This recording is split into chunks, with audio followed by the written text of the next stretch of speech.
Will the new president of Ghana be able to remind the West that he is a strong leader and not a puppet? John Mahama's triumph isn't just about Ghana. It has to do with something far more important. Be skeptical if you believe that Africa will simply let the West make all the decisions. The change in Ghana under Mahama's leadership is akin to a huge earthquake that marks the end of a period in which Western interests take precedence over African concerns. Ghana's foreign policy is not the only issue at hand. It's about Africa taking a seat at the international table and rejecting decades of exploitation. However, what is Mahama doing that is different? Let's investigate. Mahama won a fight for Ghana's soul, not just a presidential election. This has to do with financial autonomy. For far too long, foreign interests have drained Ghana dry. Foreign control, foreign businesses, and foreign loans. However, Mahama, he's had enough. He has a plan, and it involves defying Western directives. Let's dissect it.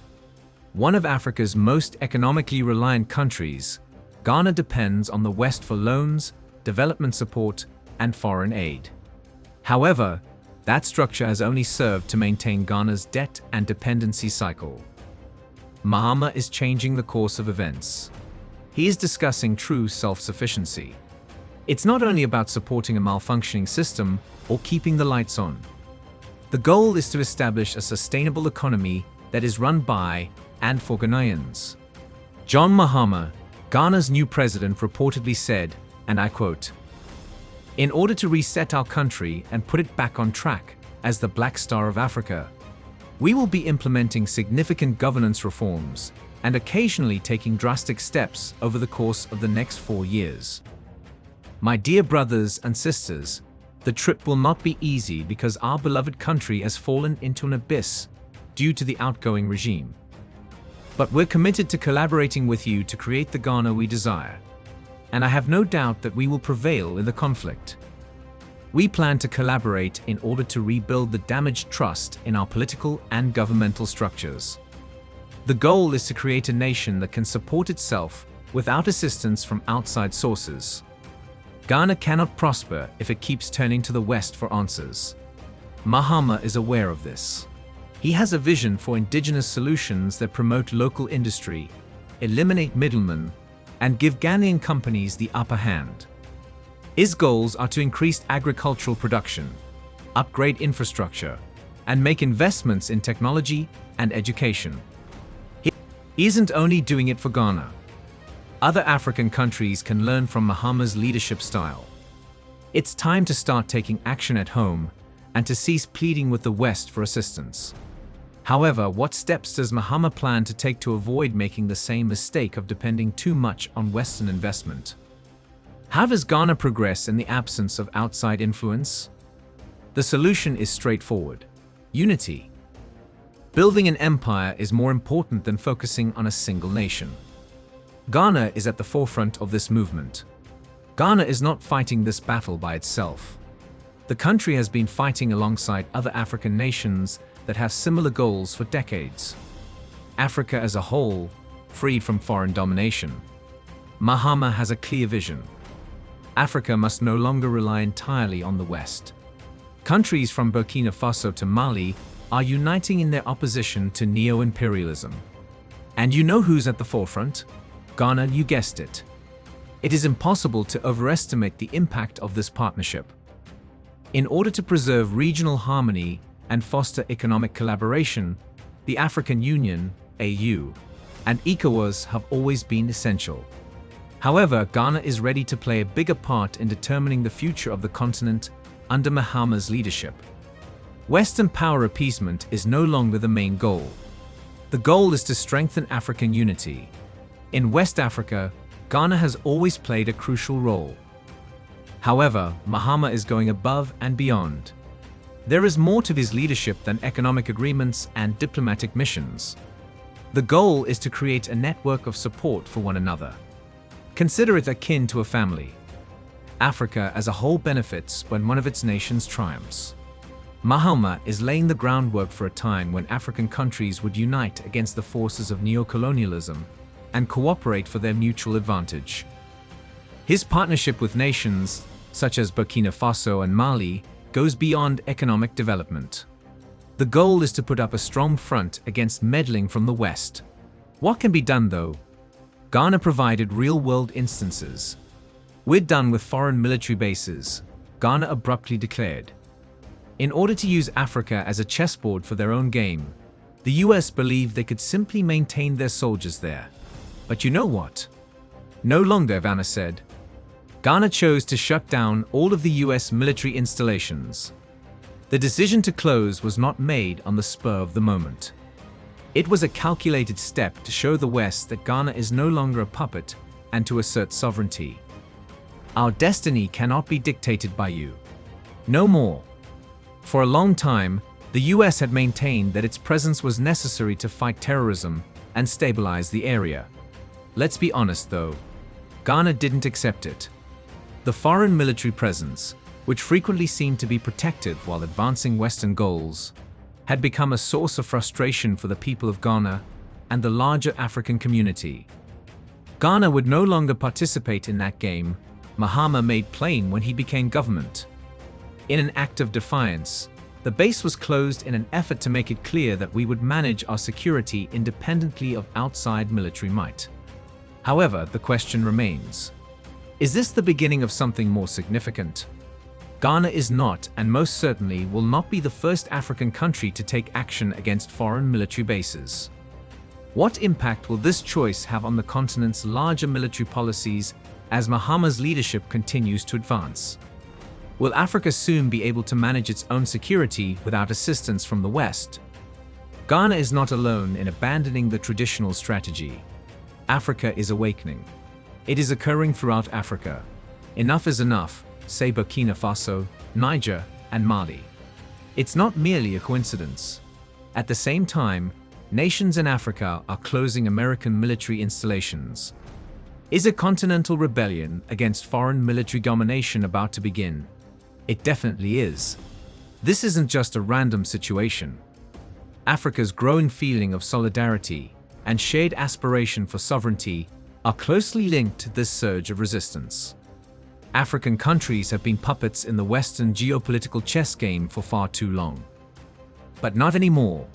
Mali and Burkina Faso are among the nations that have had enough of being used as battlefields for the resolution of international conflicts. African countries are accepting responsibility for maintaining peace on their own, rather than depending on foreign armed forces. Indeed, the United States military maintains approximately 27 active locations throughout the African continent. The majority of those are in the Horn of Africa, the Sahel, West Africa, and other usual conflict zones where counterterrorism is the primary focus. As far as we can tell from the original Africa strategy plans, the Biden administration appears to be happy to keep 6,000 US military soldiers openly on the African continent, despite the Trump government's discussions about reducing those military assets.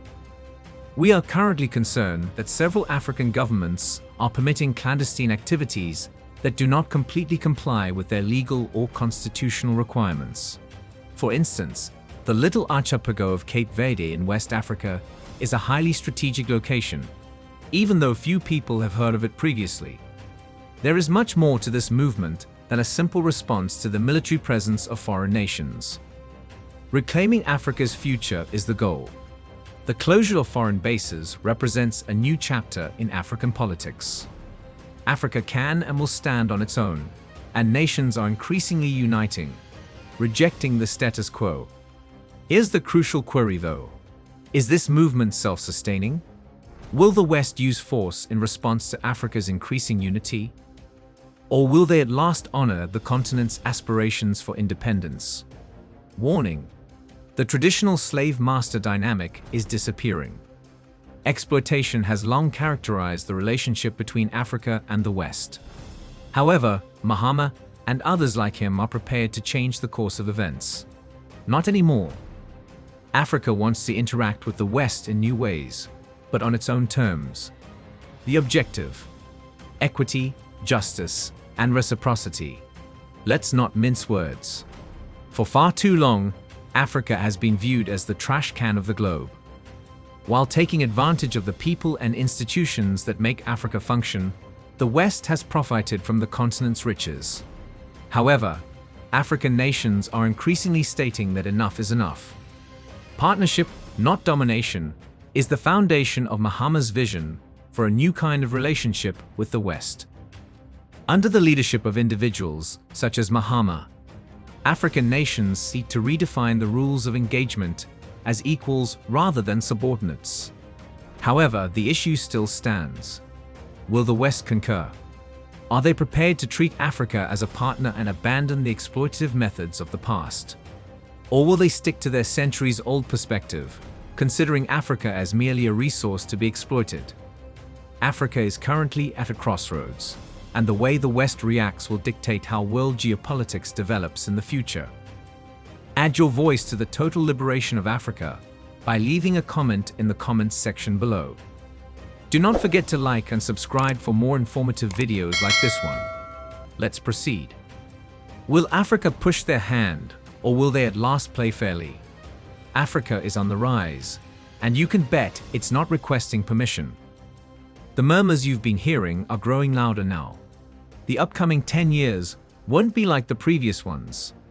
Africa is no longer subject to resource exploitation and Western control. In addition to rejecting the status quo, a new generation of leaders is actively rewriting the history of Africa. Under Mahama, Ghana is demonstrating that the continent can steer its own destiny, and other countries are doing the same. Let's dissect it. Africa is not a destitute, defenseless continent in need of rescue. For too long, we have been indoctrinated with the idea that Africa is a charity case.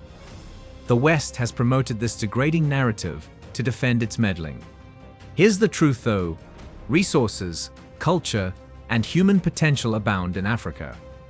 African nations are gradually coming to the realization that they do not require outside forces to dictate their future. I believe many people are unaware of how rich Africa is as a continent.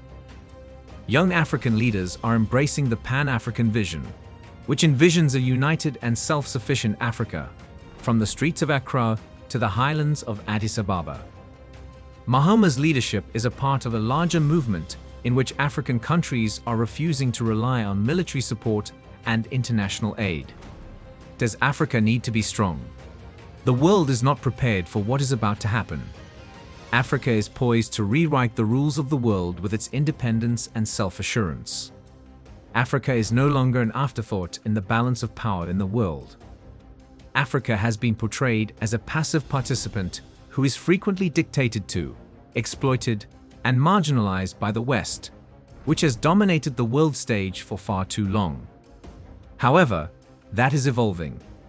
Africa is assuming its dominance, brave, unrepentant, and prepared to take its seat at the table. Africa is positioned to become the next global powerhouse because of its abundant natural resources, advantageous geopolitical location, and rapidly expanding economy. And guess what? More powerful nations are needed in the world. The balance of power in a world where the West has ruled for millennia is about to change. A few chosen powers cannot continue to rule the globe while the rest of humanity is ignored. The West, which has dominated world politics and economics for a long time, is no longer without challenge. Multipolarity, or an equal distribution of power, is the hallmark of this new period, in which several regions including Africa will gain importance. And right now, that's precisely what's taking place. Africa will no longer be excluded from the discussion due to its youthful population, abundance of natural resources, and expanding power. Perhaps you're wondering what Africa has to offer. Given the decades of economic exploitation, the issue seems reasonable. Africa is sitting on a gold mine. Natural resources abound across the continent, some of which are vital to the existence of the entire planet, not only for the future. Africa is the key to the next stage of the global economy, from oil and agriculture to minerals like cobalt and lithium that are necessary for the development of technology. And Western nations all depend on these resources from Africa to maintain their economies. The future lies in Africa. and the draw is already being felt by the entire world. However, raw materials are not the only consideration. Additionally, Africa has a wealth of intellectual capital that is poised for growth. One of the continent's biggest advantages is its youthful population. Given that the average African is under 20, there is enormous potential for entrepreneurship, technological advancement, and creativity. This group wants to be more than just customers. They want to create and lead. This dynamic, focused generation that recognizes the importance of self-sufficiency and is prepared to take the lead will propel Africa's economic revolution. Africa will change from being the world's source of cheap labor to a hub for innovative companies as its workforce grows more educated and competent. Africa is more than simply a place to find raw commodities these days. It is a worldwide player. The world is poised to undergo a transformation. The West's monopoly on world politics will start to fall apart as African countries start to band together and become more assertive. Western nations have used divide and conquer strategies to take advantage of Africa's fragmentation and disarray for many years. However, Africa is beginning to set aside long-standing rivalries and concentrate on achieving wealth as a whole. With regional alliances like the African Union and ECOWAS, which are forming a more difficult-to-ignore economic and diplomatic bloc, this cooperation is already accelerating. Africa will be able to demand respect, stand its position, and make sure that its labor and resources are no longer taken for granted as these alliances get stronger. Africa's potential is already being recognized by nations like China and Russia. To obtain a competitive edge over the US, they are actively and purposefully focusing their investments in the area. If this were to happen, China would gain more influence in the Horn of Africa, which is situated along important sea lanes connecting Europe, the Middle East, and South Asia. Across the continent, the United States is doing a lot of fantastic things. I'm concerned that our provision of this is not well understood. However, it's also evident that Russia and China have significant sway over Africa. And I know that this worries you as much as it worries me. For a variety of reasons, including the fact that many vital minerals needed by Western economies are extracted in Africa. The continent holds strategic significance for the West. China is aware of this and has started to take advantage of it. They are replacing the exploitative ties of the past with strategic investments that prioritize mutual benefit. Due to Africa's increased geopolitical significance, world countries are now lining up to interact with the continent on its own terms. This marks the start of a multipolar world in which many regions share power. Africa will no longer be the underdog in this new world. It will be treated as an equal partner and valued for its contribution to the world system. Ultimately, we have to respect Ghana's choice. Ghana just took a step that all African countries ought to take into account. It ordered the United States to leave. Ghana is not merely stating, "We don't need you." It's about taking back sovereignty as conspicuously as possible. By shutting down the US military installations, every African nation should applaud Ghana for taking this stance. This choice is a moral one as well as a political one.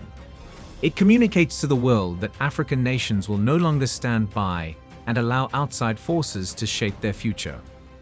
Now, this decision may not sit well with the Western world. They'll call it destabilizing or dangerous. Here's the reality though. Africa needs leaders that are brave and assertive like this. The West needs to take note of this. Africa is no longer merely a continent to be plundered and subjugated. The world needs to stop treating Africa like a subordinate and start respecting its decisions.